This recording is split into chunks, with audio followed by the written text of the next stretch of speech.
সহিলে সম্পদ নসহিলে বিপদ। ছোৱালীজনী বিয়াৰ সময়ত ওলাই যোৱাৰ সময়ত মাকে কৈছিলে এই কথাষাৰ, সহিলে সম্পদ নসহিলে বিপদ। তাই গ'ল নতুন ঘৰখনলৈ, নতুন ঘৰখনৰ সকলোখিনি মানুহৰ লগত পৰিচয় হ'ল, সকলোৰে আদব কাইদাবিলাক জানি ল'লে, শাহু শহুৰৰ কথাও জানিলে, বুঢ়ী আইতাকো আছে আইতাকৰ বিষয়েও জানিলে। জানি ভাবিলে কাক কেনেকৈ সন্তুষ্ট কৰিব পাৰোঁ ঠিক নাই, তথাপি নিজৰ মতে কৰি মেলি চালে কেনেকৈ হয়নে নহয় চাওঁ। তাৰপিছত তাই সদায় এটা কথাই মনত পৰে, মাকে কোৱা যে সহিলে সম্পদ নসহিলে বিপদ। কোনোবাই কিবা আপত্তি কৰিলেও, নন্দেক বা দেওৰেক বা শাহু শহুকে আপত্তি কৰিলে তাই তেতিয়া কোনো ধৰণৰ বেয়া উত্তৰ নিদিয়ে, কাৰণ মাকে যাবৰ সময়ত কৈ যোৱা শেষ কথাষাৰ তাইৰ মনত আছে, মাকে কৈ পঠিওৱা।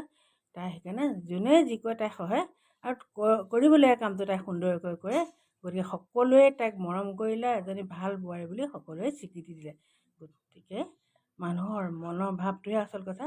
মনে যদি ভাবে সকলো ঠিকে আছে, এতিয়া সকলো ঠিকে আছে।